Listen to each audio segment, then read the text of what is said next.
Hi there, this is Sam Green with Zama.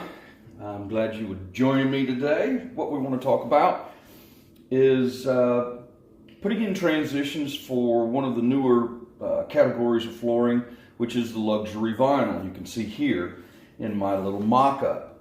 Basically, it's a plastic floor. The draw for this is that it's waterproof.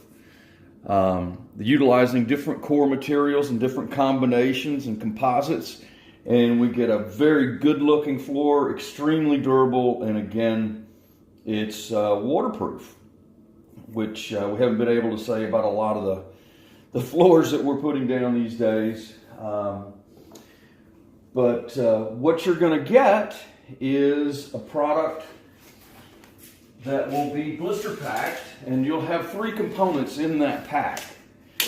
You'll get the molding itself, which is 6 feet long. You'll get a track, and you'll get screws and anchors for wood and or concrete. So all that comes together packaged, and basically should take care of two doorways, normal doorways in the house. A little bit about how this product is made, the molding that is. Basically, we take beads or pellets, and if you remember back when you were a kid or you've bought for your children a little Play-Doh factory, it's the same principle. We're going to heat these beads up, push them through a mold, and it will give us different shapes, tees, reducers, stair nosing, that we're later going to apply a decor film. Well, with moldings, oftentimes, your concern is how close is the molding to the flooring, especially if you have to special order it, which is the case many times. Well, with Zama Moldings, what we've done is take this to basically the ultimate step where we source the films from the flooring company. This is just a random film, but this is an example of what we get.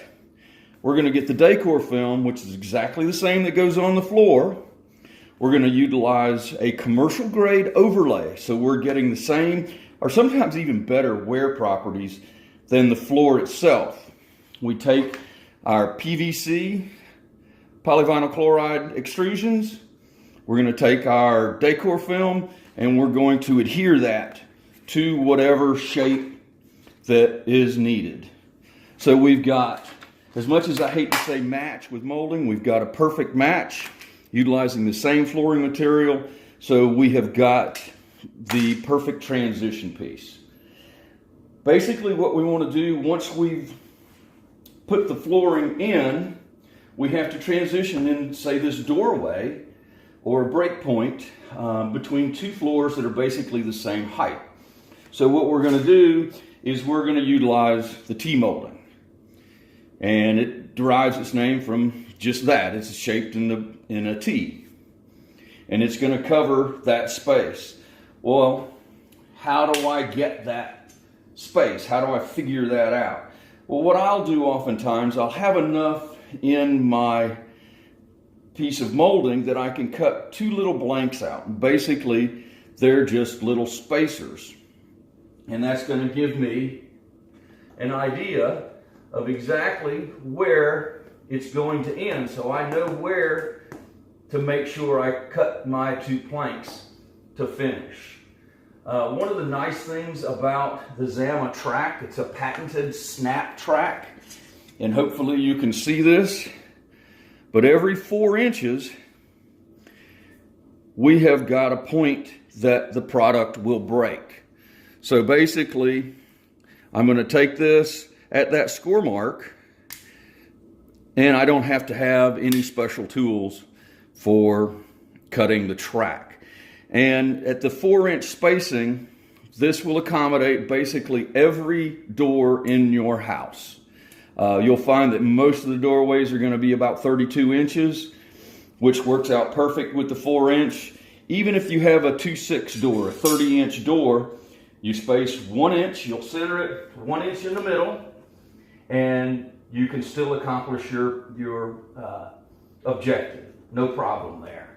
So basically, I've got my track. I've checked it for spacing. I know that everything's going to work. Included in that blister pack, you're going to get some screws. You'll get screws and anchors, if I didn't mention that. For wood or concrete, I've got this. I'm on wood, so basically I'm going to take my drill and install a couple of screws. I can get it started.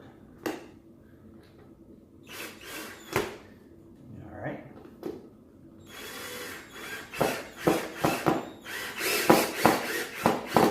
What I will tell you is don't over tighten them, because what will happen if you do over tighten them, it will collapse the track and make it difficult to put your transition piece in. So now I've got that in there. I want to remove my little spacers, which are in there, as you can see, pretty tight.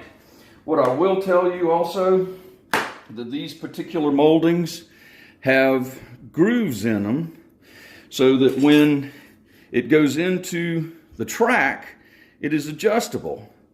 So I can snap this to varying heights to accommodate different irregularities in the floor. So we've got that ready to go. Now what I'm going to do is I'm going to take and cut my reducer to length, and I'm going to come in and I'm going to snap it in place. Or actually my T-molding, I'm sorry.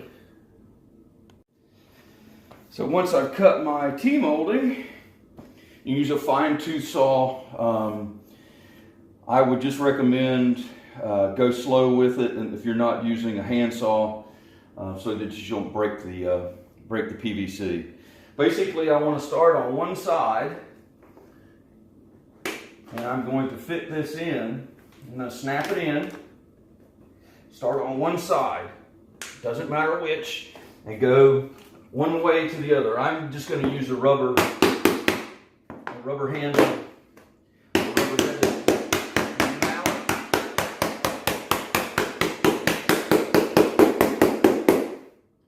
A lot of times you can just use your hand.